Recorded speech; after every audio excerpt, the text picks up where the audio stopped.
Hello, I'm David Ould, and this is Dual Citizens episode 9. Can we find justice in the Northern Territory? And back to free speech. Am I even allowed to talk about Russia inside Russia or outside?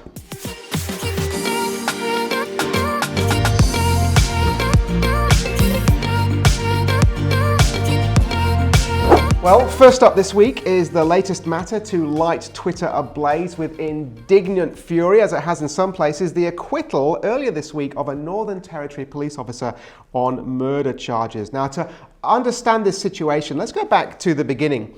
On the evening of November the 9th, 2019, Constables Zachary Rolfe and Adam Erbel were dispatched to a community centre in the remote, primarily indigenous town of Yuendumu to arrest Kumanjai Walker, a 19-year-old indigenous man.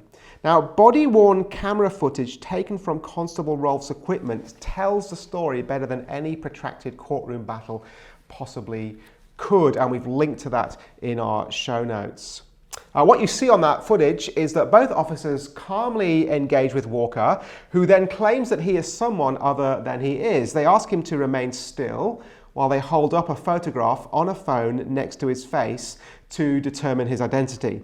Seemingly confident that the man in front of them is who they are after, Rolfe asks Walker to turn around and put his hands behind his back. They're obviously going to put cuffs on him. Now, at this point, the situation rapidly changes. In the video, you can see Walker pull out a pair of medical scissors and stab Constable Rolfe in the shoulder. Seconds later, Rolfe, with his partner struggling on the ground with the still armed Walker, then fires a shot, followed by two more in quick succession, hitting Walker each time. That, of course, is what police here are trained to do when their or someone else's life is in danger. Rolfe was charged with murder 4 days later, the prosecution arguing that although the first shot dispatched by the officer was reasonable, the second and third were unlawful, despite the fact that when he was shooting, his colleague was rolling on the ground with Walker, worried about those scissors. Now, this week, the Northern Territory Supreme Court found Constable Rolfe not guilty on all charges, a decision met with widespread anger from many, including, of course, the local Yuendumu community, indigenous advocacy groups, and concerned citizens in Sydney and Melbourne and elsewhere. David Edwardson, SC, Constable Rolfe's defence barrister, seems to make the most sense of the situation as you see it. He argued in court that while Walker's death was undoubtedly and obviously a tragedy, it's never a good thing when a young man dies. He did say the young man was, quote, the author of his own misfortune, and that Rolfe had acted with considerable bravery under the circumstances.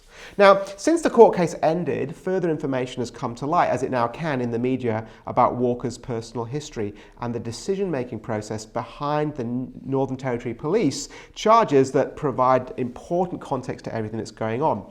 News Corporation papers in particular have in recent days revealed Walker's extensive history of violence towards his long-term girlfriend. One story detailing many sickening attacks occurring over years, both in private and in front of family and community members. Unlike what some have been suggesting since his death, Walker quite clearly was not an innocent, upstanding young community leader gunned down mercilessly by a trigger-happy cop. As Walker lay dying in a Yuendumu police station, this is really interesting. The cohort of Northern Territory Health regional nurses who would normally have been stationed in the town's medical clinic were actually all away in Alice Springs.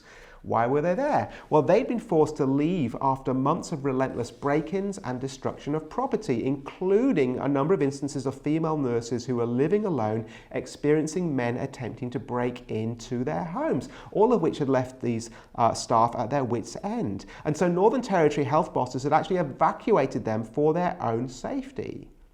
It's deeply tragic, isn't it, that Walker wasn't able to receive the emergency care that he needed because of, and let's be honest here, because of men like Walker.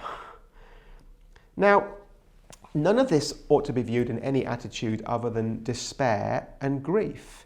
This is a picture of a community in crisis. It is terribly sad how this situation unfolded in November 2019. Yet the actions of Northern Territory Police in charging Rolfe so soon after the event have also come under fire, with their police union accusing the force of acting in response to political agendas, charging the officer with murder before a proper investigation could even be completed, and with scant evidence to mount a case.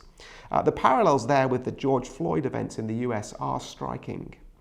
Now, what do we make of it all? Well, we ought not forget that in all of this mess, there is still a family grieving, and the dual citizen will want to mourn with those who mourn. Any death like this is a tragedy, not least because of the sad story of Walker. It didn't need to end up here, and it's always worth asking why young men like him get to the point where violence against women and then others is their normal behaviour. It also raises questions around justice, and it's to that topic that I want to turn. Should Constable Rolfe have even been charged in the first place? The Northern Territory Police Association are now asking for an independent inquiry into that decision amidst claims that it was a political decision more than anything else. The dual citizen ought to always long for justice to be done. Israel's prophets were scathing when justice could not be found amongst the people of God. So, for example, Amos announces that God's judgment will fall on those who subvert justice, describing them as those who, and I'm reading now from Amos 5:10, who hate the one who upholds justice in court and detest the one who tells the truth. It's a sorry state, isn't it, when our society gets to that point where we hate justice and detest truth tellers. It's vital for the integrity of our legal system that justice is seen to be done. See, that's why we have such a high bar for conviction beyond reasonable doubt. I used to know a successful defence barrister. He's now passed away, and he would defend some of Sydney's most famous, how can we put it, underworld personalities. I once asked him how he could do his job when he knew what unsavoury characters they were, and his answer has stuck with me. Everyone deserves a defence, he would tell me, if only to make sure that the prosecution actually does their job. He told me that more than once, having successfully defended a client, he'd speak with the prosecution and almost berate them for not doing their job properly. He defended the unsavoury and the unpleasant out of a zeal for justice. I love that great scene in the 1966 film A Man for All Seasons, where Sir Thomas More refuses to bend the law in order to imprison a clearly evil man. When challenged that he'd let even the devil go free, his response is brilliant. Yes, I'd give the devil benefit of law for my own safety's sake. You see, we mess with the law and its just application, and then nobody is safe. So, morally guilty men will go free. That is the cost of making sure that the innocent are not imprisoned. It's a real tension. Of course, the dual citizen is able to live with this tension because we know that human courts are not the final say. There is a day when all the books will be opened and true justice will be done by the God of all the earth, who always does what is right. Because God is truly just, we long to uphold justice here and now, and the dual citizen ought to be known for acting justly, but we also rest in the assurance that justice will be done, even if we can't see it or even achieve it now. Now, of course, that great truth also ought to make us shudder, since when the books are opened on us, the truth about us will be known. Who can stand in the face of that justice? Well, the Bible tells us there is a way, of course. Jesus takes upon himself the just anger of God against our sin if we trust him to do so. And this is the way the Apostle Paul reminds us that God can remain just in that he judges sin and yet declare us to be righteous even when we are clearly not. And that's the gospel, isn't it? So the dual citizen loves justice. We love justice when it happens in human courts. We love God's justice in the heavenlies. And most of all, we love that Jesus has dealt with God's justice for us. So we turn once again to the war in Ukraine. It is dominating the news and our thinking, isn't it? And it's now surely obvious that there is a large-scale effort by Russia to censor any information that is being disseminated to its people about its invasion of its neighbor. In fact, you can't even call it an invasion. It's still a special military operation. Many leaders and political commentators have been quick to point out that the outrageous restriction of speech that is occurring there is something almost unprecedented. Despite this crackdown, there have been some remarkable scenes of people seeking to speak out. Even this week, one Russian journalist who works for the state broadcaster Channel 1 has been arrested for coming onto live TV and holding up a sign that advocated for no war with Russia. Before this, the journalist had made a video about the state lies that the Kremlin has been pushing constantly throughout her career at that network, that she says now she is ashamed to have had a part in distributing. Elsewhere, we've got video of other Russian citizens being arrested in brutal fashion for even holding up signs that simply have the two words written upon them. Some are even being dragged off for holding up blank signs. Professor of Cybersecurity Paul Haskell-Dowland and lecturer Mahiuddin Ahmed from Cowan University note that more than 85% of Russians use the internet. But since the invasion began, the population has found themselves censored from accessing Facebook, Twitter, and Netflix and other similar programs and apps in an effort to control the information that they're getting. Now, on a deeper level, what does this reflect about our own culture? That's the question. And our propensity to cancel, restrict, and limit free speech within our own national borders. Russia is now looking to create something similar to the Great Firewall of China, that Chinese Communist Party's interconnected censorship system, which in China blocks IP addresses, domains, and improves the state packet inspection that searches for banned content and sensitive information or data, all while removing the capability of individuals to access remote VPNs. By any assessment, this current day suppression and censorship of Russian media is alarming, which makes the protests that we're seeing all the more remarkable. There is a genuine bravery amongst many Russians. Even as we prepared to record this, I was seeing reports of mass protests in St. Petersburg. The authorities keep arresting people, but the crowds continue to grow. True courage. The Western media, which is now, we've got to say, no longer trusted like it once was, it's covering the Ukraine war with mostly balanced reporting. It seems that after years of effectively one-sided commentary on various issues at home, the media might have come full circle on the war in Ukraine. Good on them. We might say that they are also speaking truthfully and clearly, but then it is a lot easier when the penalty is so much less. When Russia announced its new law against so-called false reporting on the Ukraine war, Western agencies mostly packed up and left and reported on Russian protests from the safety of other countries. And the point is this, perhaps in all this we're getting a better insight into some of the double standards that have been floating around. So Canadian Prime Minister Justin Trudeau recently praised Ukraine for protecting Western freedoms in a speech that he gave in Munich. The irony, of course, is that Trudeau has recently restricted the freedoms, not least the freedom of speech, of Canadian truck drivers all across his country, even going to the extent of freezing bank accounts of these drivers and anyone else who funded them. Perhaps such a tone-deaf speech on authoritarianism hasn't quite been truly appreciated in this wider context. See, on the one hand, Western leaders have rightly condemned Russia for its actions and the conduct of censorship that's going on in its country, but the past few years of censorship, cancel culture, and a mob mentality which sees speech as something dangerous that needs to be controlled in our countries is the very authoritarian mindset that's being denounced elsewhere. It's not just overseas, you see. In our very own Q&A here in Australia last week, host Stan Grant kicked out a Melbourne University student for asking an obviously pro-Russia question on the programme. Although many Australians disagreed with the comments and position that the student made and took, and I'd certainly be one of them, this is Australia's premier discussion programme. It purports to offer an opportunity for ideas to be openly discussed and weighed in a civil manner. Instead, the host, Grant, decided that these views were harmful, equated them with violence, and then had the speaker ejected from the audience. And it was also unnecessary. The panel were there to discuss ideas, not to silence them.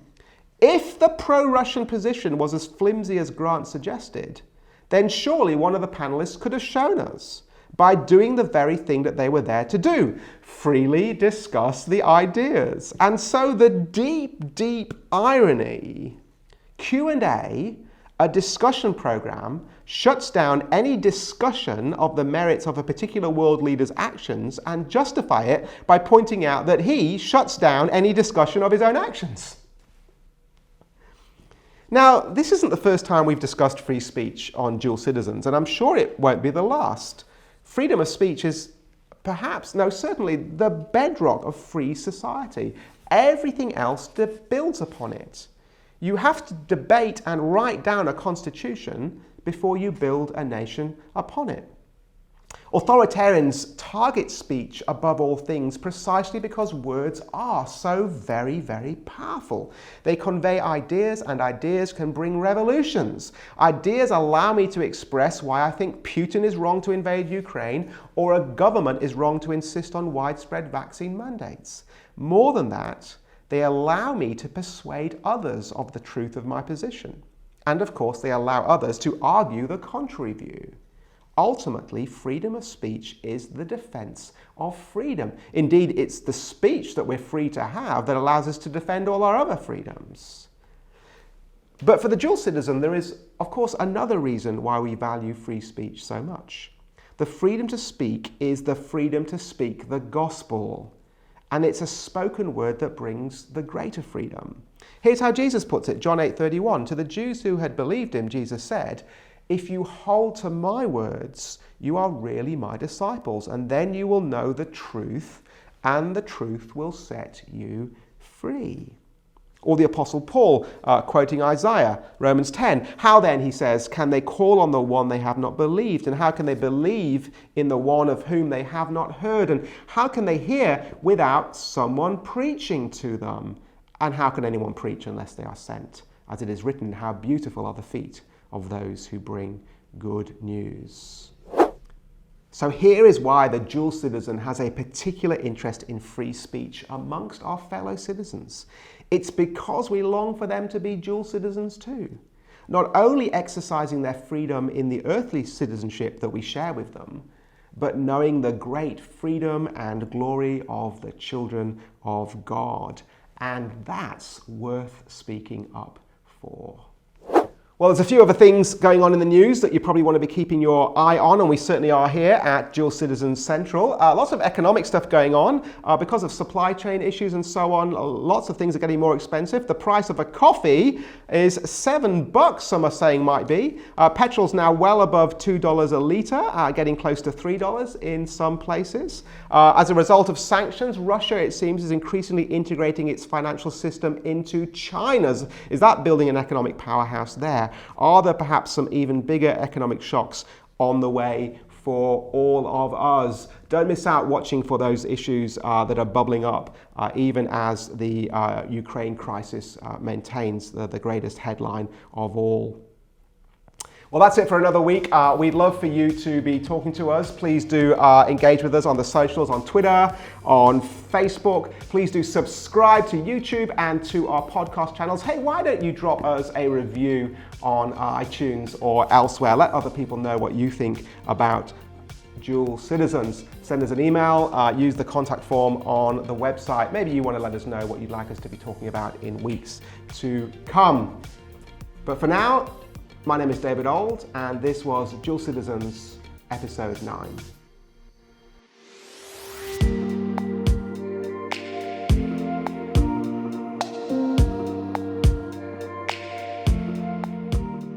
Well, that was pretty good. Happy with that? Oh, hang on a minute. It's the boss. Hi, yeah, we just finished. Oh, we can't say that. Oh, because it'll upset him.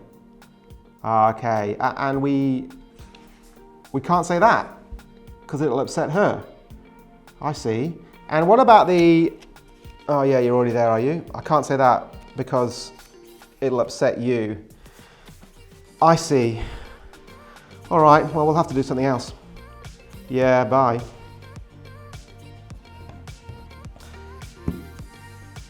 Yeah.